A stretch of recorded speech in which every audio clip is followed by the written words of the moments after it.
I'm a little bit concerned. The Facebook camera looks bizarre. If you're tuning in, let me know. If you're tuning in on Facebook, is there something weird about the camera? I'm not sure what it is. It looks like stretched out. Like I'm in a funhouse, funhouse mirror, and I'm really fat-faced. Let me know if it looks weird to you. How are you, my holy brothers and sisters? I look weird. All right, so I'm gonna look weird. What can I do? I'm not gonna start over. Nina, are you saying I should start over? I tried closing the program and starting again. I think people are just gonna have to put up with my, yes, I'm landscaped. Guys, just put up with my fat face for today, and hopefully I'll uninstall and reinstall the Facebook app tomorrow, and we'll get somewhere. Okay, so big day. We are in Tractate Shabbos. Honey, I don't know what the problem is. I tried starting over, and Nina's sending me notes, but forget it. I'm just going on with the fat face. Let it go. Let it be. Okay. So what am I saying? We're finishing up chapter 3 today. That's what's the exciting news. We're going to be finishing up chapter 3, which started as a discussion of permitted and prohibited cooking on Shabbos. But for the last few Mishnahs, we moved into a discussion of muktzeh, right? So items which are not prepared for use on Shabbos. They don't have a use on Shabbos, or we don't expect to use them on Shabbos, and so we don't touch them all through Shabbos. We're going to finish up that discussion, and then we're going to start chapter 4 today. So let's get right into it. To round out this discussion of muktzeh and items that we just can't touch on Shabbos, we're going to have an incident that is related to, that we're going to hear about through a fairly long chain of transmission, which is pretty funny. So Rabbi Zera said that Rabbi Asi said that Rabbi Yochanan said, that Rabbi Hanina said, that Rabbi Romanus said, Rabbi Yehuda Hanasi permitted me to carry a coal pan with ashes. So let's unpack that. So first of all, the fact that we have this long chain of transmission means there's something important about this teaching. At the end of it, we hear that Rabbi Romanus, interesting name for a rabbi, Romanus. It sounds like Roman in Latin. I'm not even sure what it means. But sure enough, look, there's not too many Jews named Salvador like me, but that was a name that was common in the culture in the country where I grew up, in Chile. Well, I only lived there till I was 5, but my father grew up in Chile, my grandfather grew up in Chile. And likewise, in the Talmudic period, there were rabbis who had names from their Roman background, as it were. At any rate, Rabbi Romanus spent Shabbos with Rabbi Yehuda Hanasi. Now, who was Rabbi Yehuda Hanasi? He's the one rabbi in the Talmud who's actually called Rebbi. In other words, he's one of the most significant rabbis in the Talmud. And it's Rabbi Yehuda Hanasi who was responsible for putting the Mishnah into writing. So that was the first time that this oral tradition, which at that time was already 1,500 years old, was set down on paper. Why? Because the sages were concerned that all this knowledge would be lost, because there were periods when the Roman persecution of the Jews was so intense. And so they wrote it down just to make sure that all this knowledge wasn't lost. Of course, it was written in a very dense and somewhat coded way that would still require an oral tradition to unpack these teachings. So, Rabbi Yehuda Hanasi, very important, very prominent rabbi. Rabbi Romanus spending Shabbos with Rabbi Yehuda Hanasi, also known as Rebbi. And while he was there, he was permitted to move a coal pan that had ashes in it on Shabbos. So, what does this challenge for us, right? Why is this difficult? For one thing, if there's ashes in it, we might think, that there's embers in it as well, right? If there are embers in it, meaning coals, it's like imagine you let a fireplace die out, right? You had wood burning fire, right? Or we don't have coal fireplaces anymore the way they did, for centuries, right, in Europe. But now imagine that you let the wood burn down in your fireplace, and there's a lot of ashes in there, and there's still going to be some hot embers or even hot coals formed in the ashes after that wood fire. We wouldn't want a pan, this coal pan with hot embers in it, to be moved. Why? Because as we've discussed over and over again, the rabbis were very careful to draw a fence around the Torah and prohibit people from doing any kind of an action which would lead to stoking the coals, right? Stoking the coals. And that's why, we had a bunch of cooking prohibitions where we just wouldn't, and as we get into the insulation prohibitions in chapter 4, we're going to see that the rabbis are just very careful so that people don't come to stir coals. Because when you stir coals on Shabbos, that causes either things that are burning to be extinguished or things that aren't really burning to burn more. Either way, you're violating the Torah prohibition on kindling or extinguishing flame on Shabbos. So, Rebbi obviously knew all of that, and if he allowed this coal pan to be moved on Shabbos, so then we can know, okay, so there were no burning coals in the coal pan. These ashes must have been created before Shabbos started, right? So when Shabbos began, there was already ashes in the coal pan. So now a number of explanations are put forward by later sages as to, well, why did Rebbi allow this? So one idea is that, well, the reason he allowed it is because even though the ashes in the pan don't have a use on Shabbos, and they should be muktzeh, and therefore the pan which holds the ashes on Shabbos should also be muktzeh.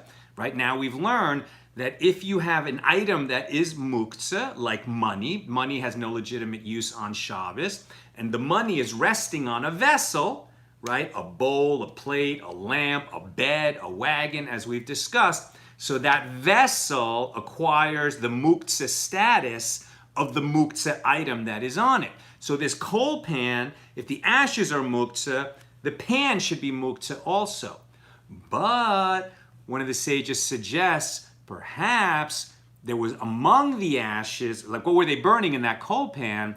They were actually burning incense, right? And some of the incense didn't get burned.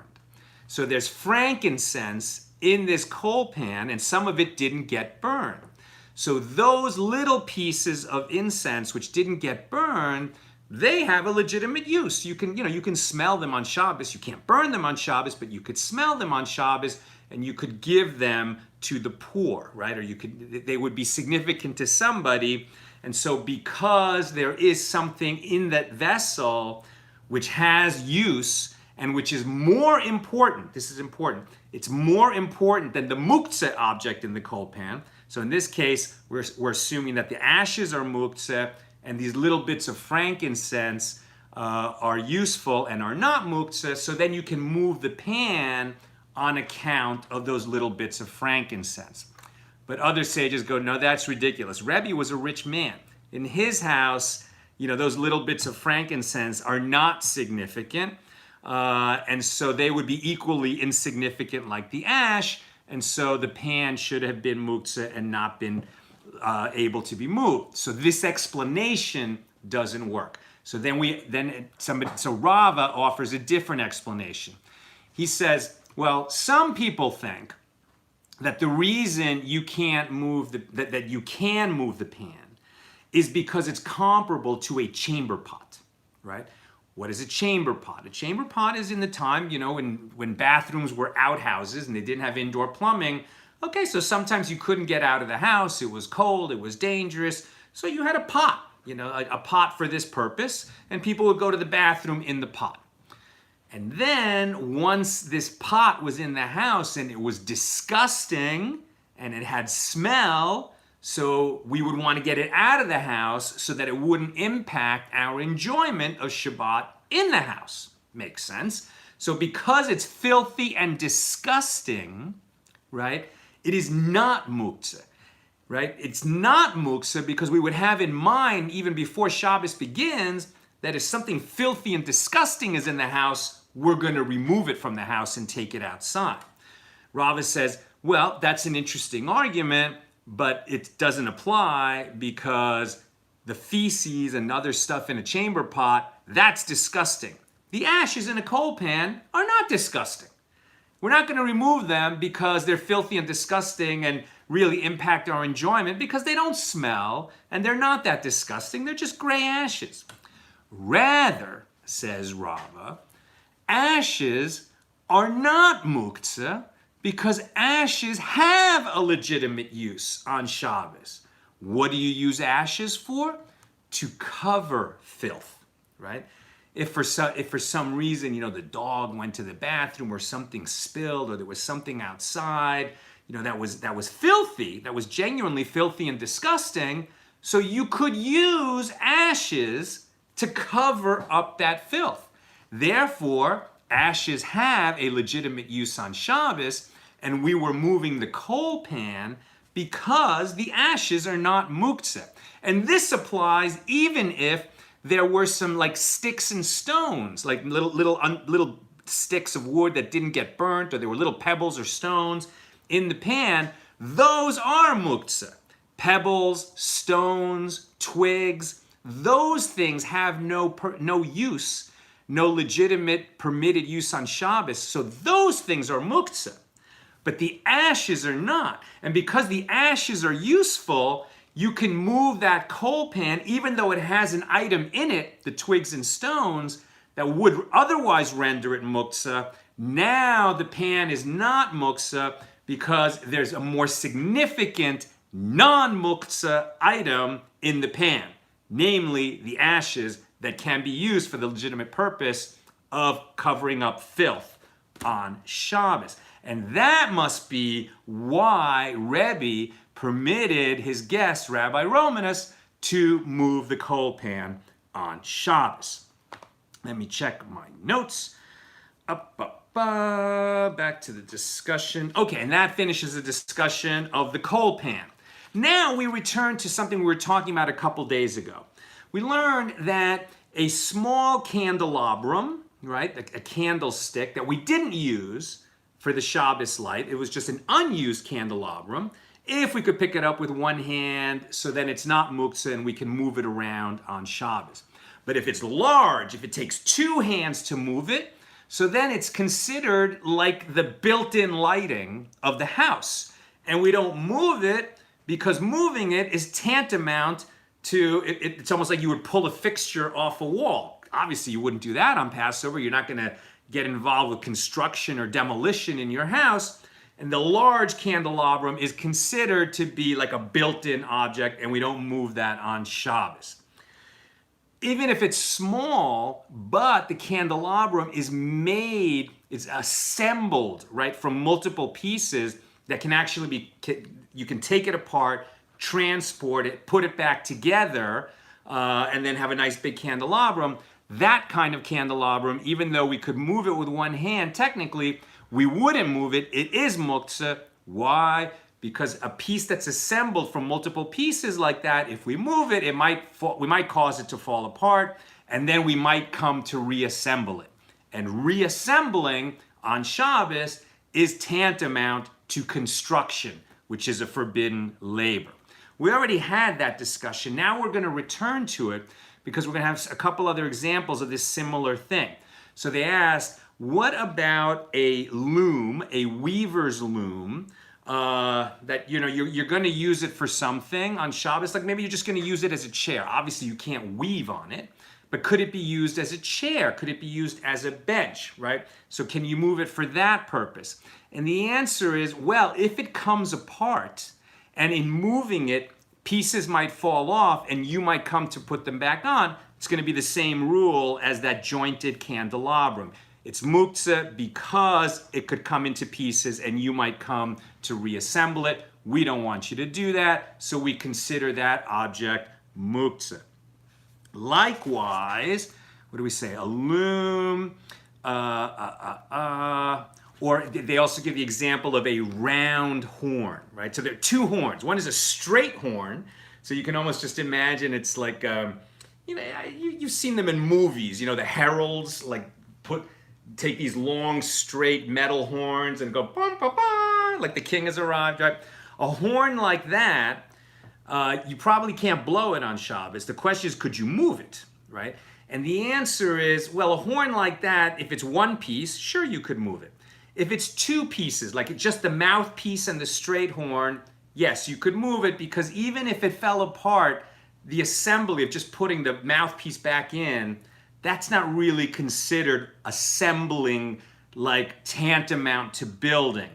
But a round horn, which would come apart into 3 or 4 pieces, a little bit more complicated, no, it's muktzeh. You can't move it because in its complexity, we might come to reassemble something that's just a little bit too complicated, right?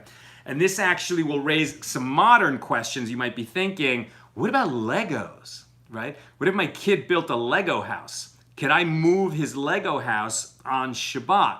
I've actually looked this up. Most modern commentators say Legos are okay, because even when they're assembled, they're not really put together, right? It's just a toy, and it's put together in a toy-ish manner.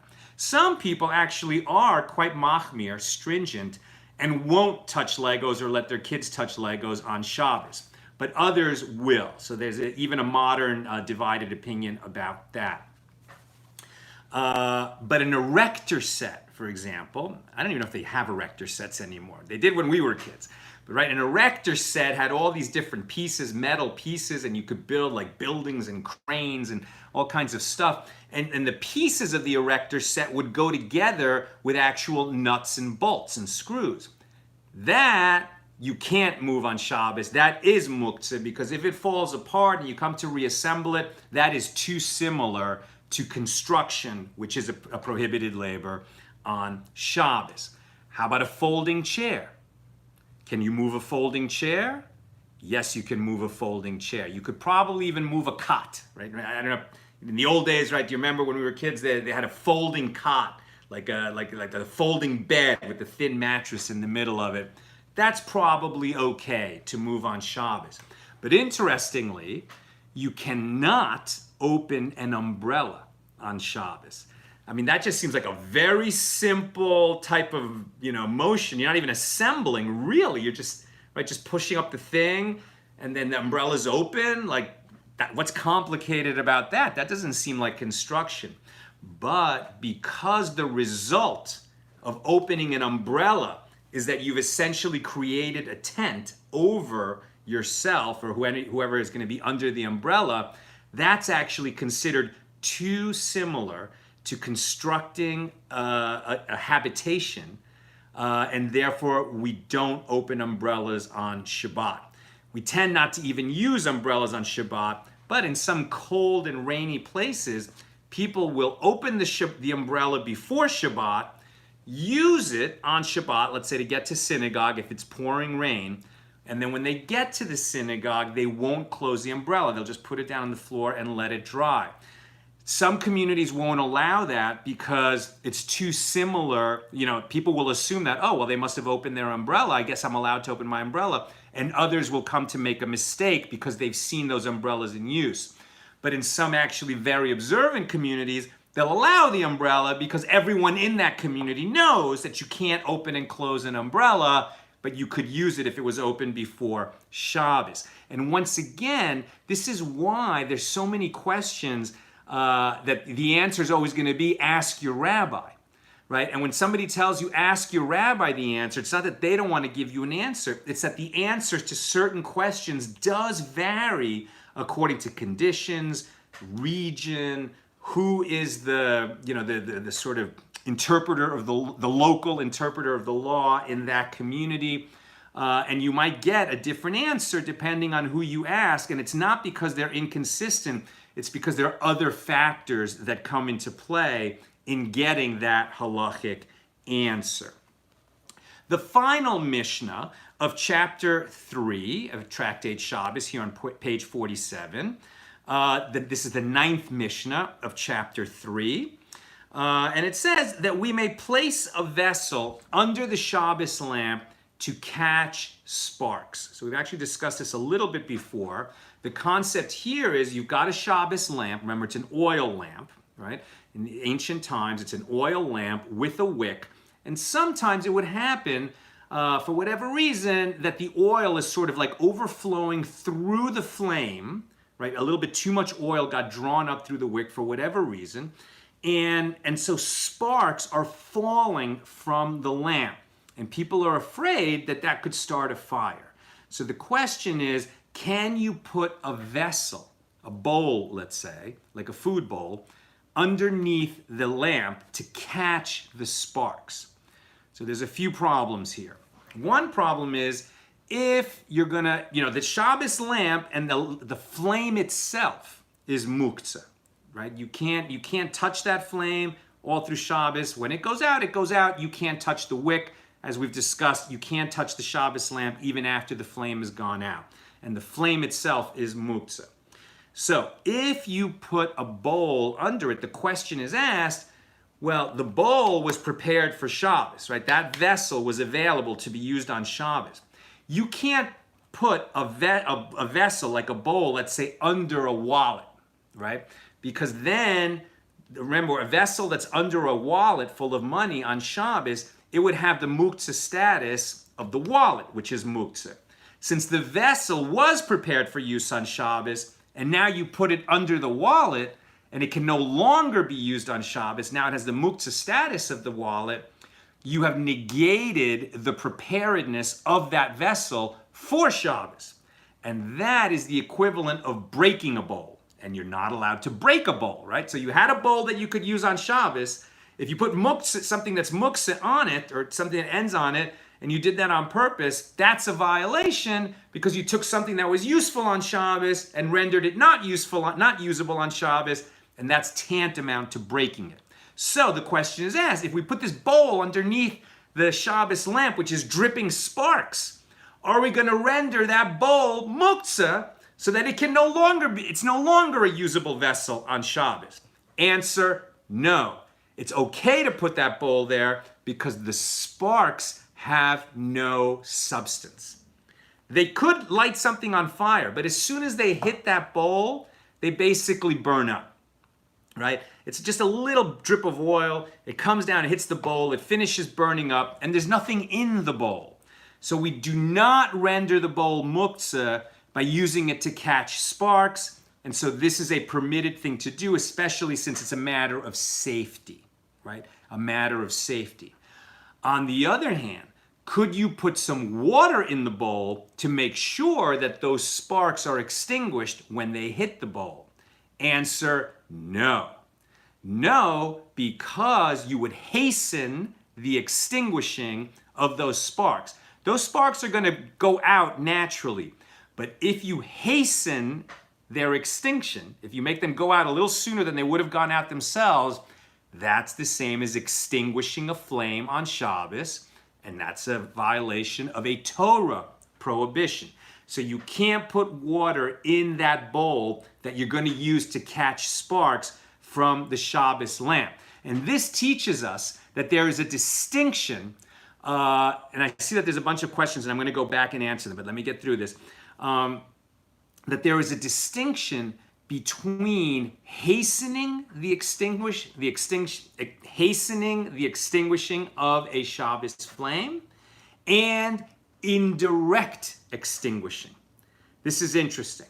So let's say you had a situation where you were afraid that this Shabbos lamp, in the past it has burned a little bit out of control, and if that flame gets too big, it's going to be dangerous. So you could actually create, before Shabbos begins, a situation, and maybe even after Shabbos has begun. I wasn't quite clear on this, but you could create a situation where you prop up this like ceramic vessel, like a thin ceramic vessel, above the Shabbos lamp, like high enough and above, so that if the flame were to get too big, it would actually burst the bottom of this thin little, very fragile little ceramic vessel, and the water that's in it would put out the Shabbos lamp. That is permitted. That's called indirect extinguishing. You set it up before Shabbos started, and the purpose of it is to keep the situation safe. It will only happen if the flame gets too big, and then this thing will put it out. And this is actually similar to what we do now, because now what we have is timers, right? And for a long time now, in the modern age, people have had timers on Shabbos. We can't make light switches. We don't touch light switches on Shabbos. The switch is muktzeh, and we don't want to, open or close a light because it's too similar to kindling or extinguishing a flame on Shabbos. We don't touch electric switches. But we can put our lights on a timer. And when the time comes, 10 p.m., midnight, whatever you set it to, the lights go off in the house and you never touched it. That is okay. Some would say, well, isn't that somehow cheating? No, it's not cheating, because what we want to do, the whole purpose of having a Shabbos light, is so that we can enjoy Shabbos and not sit in the dark. Likewise, we need to be able to go to sleep, right? So at a certain point, you want to be able to have those lights go off without violating the prohibition on kindling or extinguishing. And timers solve that problem. And I think timers are similar to this indirect extinguishing, which is permitted, unlike hastening the extinction. Like when the flame is already there and you're trying to put it out, that's hastening the extinction. But making an arrangement so that a dangerous flame or a flame that went on, in an inappropriate way would be put out, and you did that before Shabbos started, that's okay. All right. And that brings us to the end of chapter 3. It started by being mostly about cooking, and then it moved into this difficult, nuanced topic of muktzeh, things that are set aside and not prepared for Shabbos use. We will come back to this topic from time to time for sure. But in chapter 4, we're going to go back to the subject of cooking, and we're going to be looking at materials that are permitted or prohibited for insulating a pot, right? And just to introduce that topic, and then I'm going to go back to the questions, just to introduce that topic. And this is cool because it shows that the rabbis had a quite keen understanding long before the modern scientific age of the processes of fermentation and chemistry and certain mixings of materials with moisture that create chemical reactions that produce heat.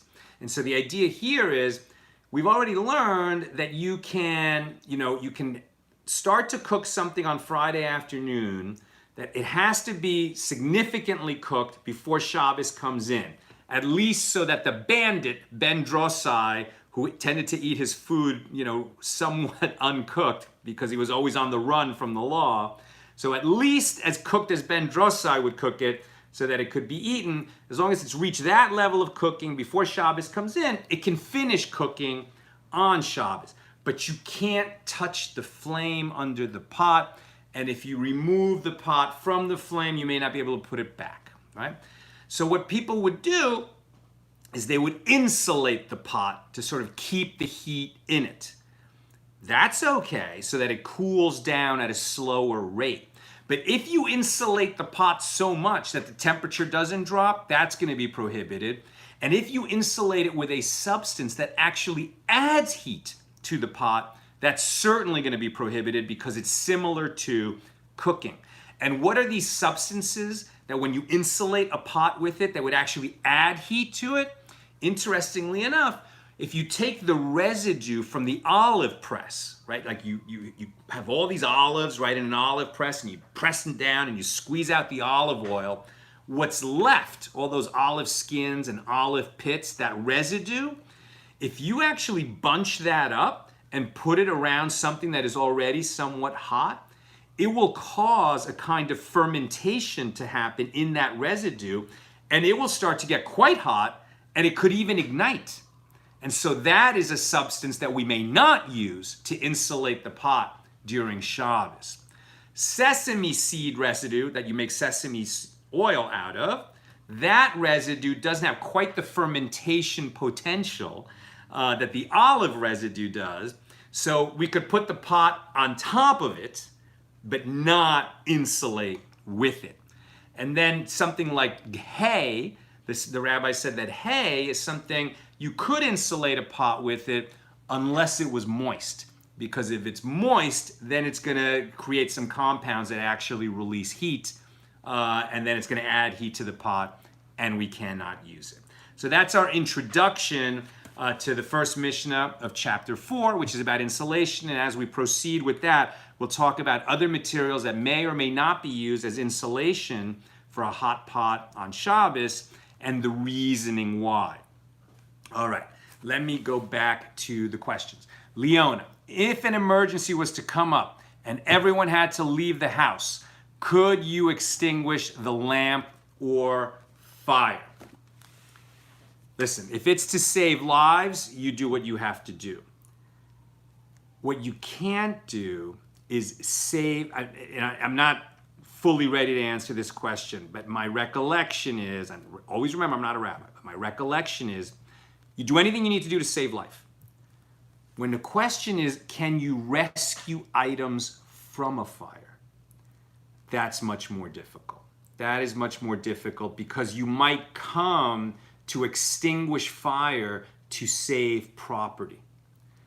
And that pretty much is a no-go, right? You only can extinguish the fire to save life, but not to save property. And so that's actually one of the very difficult rulings that we don't save items from a fire. The question there is, can we carry, right? Because when you take things out of the house and put them in the street, you're actually transferring to a domain, from a private domain to a public domain, and it's questionable whether you can do that to save a fire.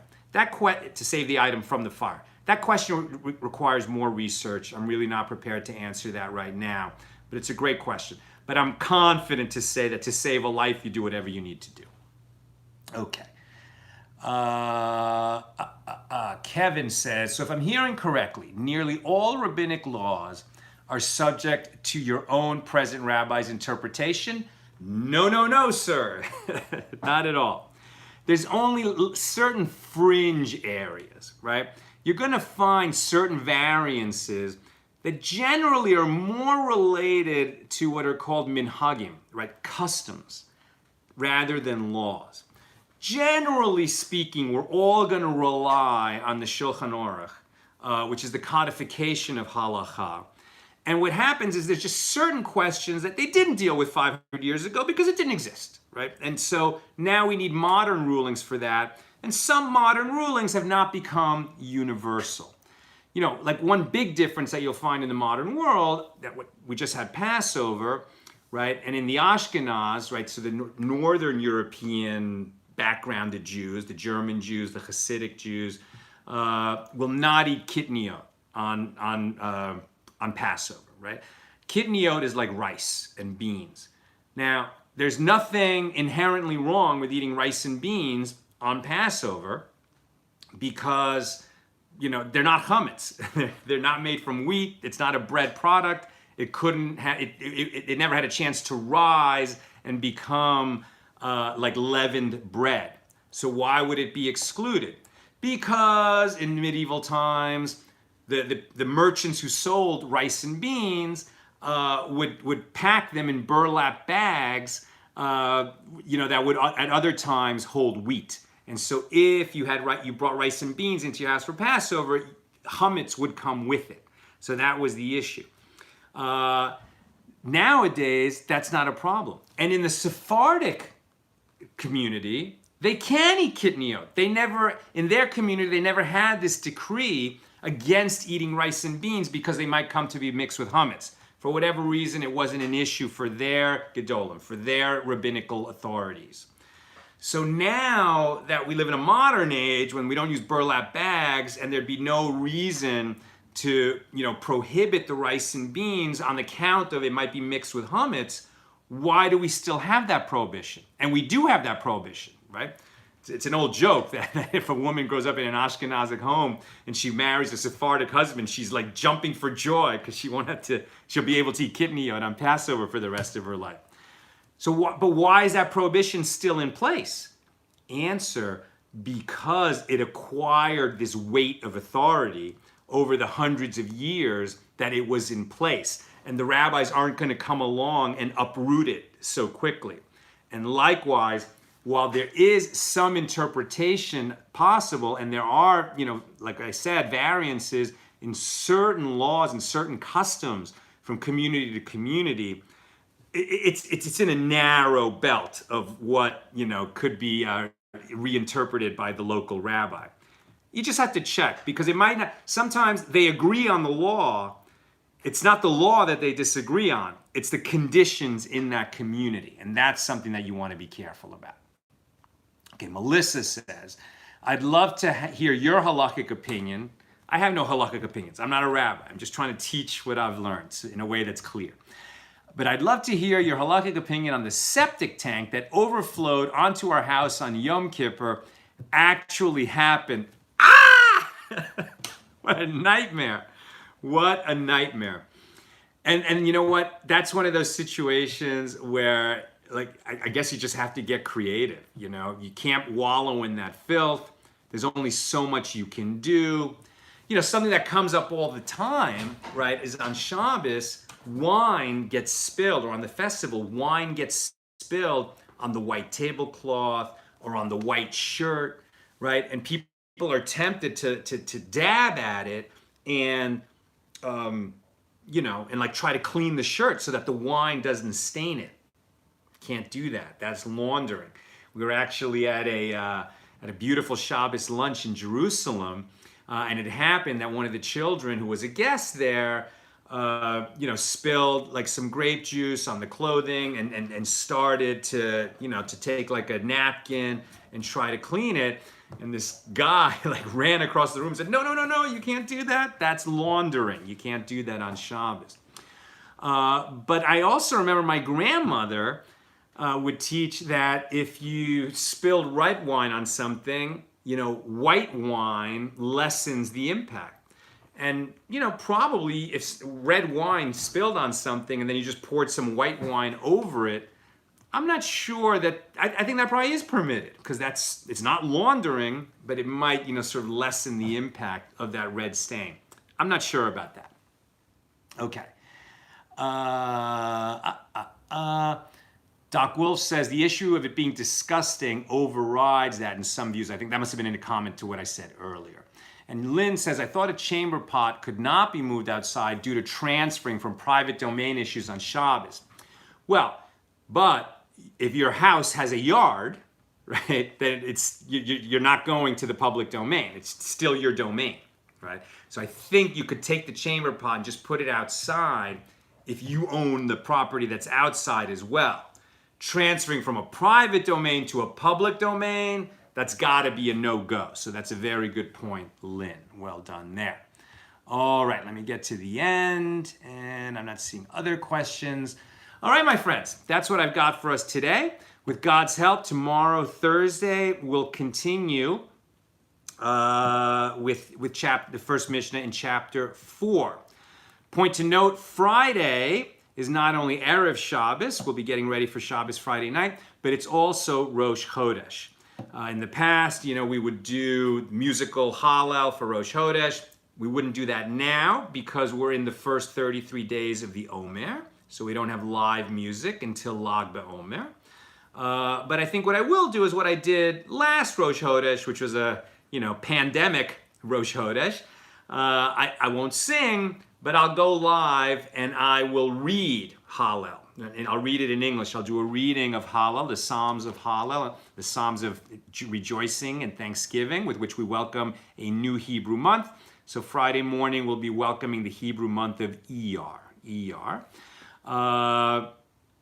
And on Sunday at noon, we're going to be doing a meetup for the Accidental Talmudist Forum. If you're not already a member, there's like a link right there. You can find it easy if you just do the search feature of on Facebook. Look for Accidental Talmudist Forum, and I put a post in there today. So we're going to do a Zoom meeting on Sunday at noon Pacific, 3 o'clock Eastern, and that's for everybody who would like to come and join us. And instead of me teaching, we're all just going to be hanging out. You should bring a l'chaim. I need to maybe update the post to say that. And let's just get to know each other a little bit. I'd love to see your faces, hear your voices. So we're just going to be hanging out for a while on Sunday at noon Pacific, 3 o'clock Eastern. And the Zoom meeting room ID is in that post in the Accidental Talmudist Forum. Okay? So look forward to see you for that on Sunday. That's this Sunday. That's what I've got for us today. Sending you all big love from the West Coast.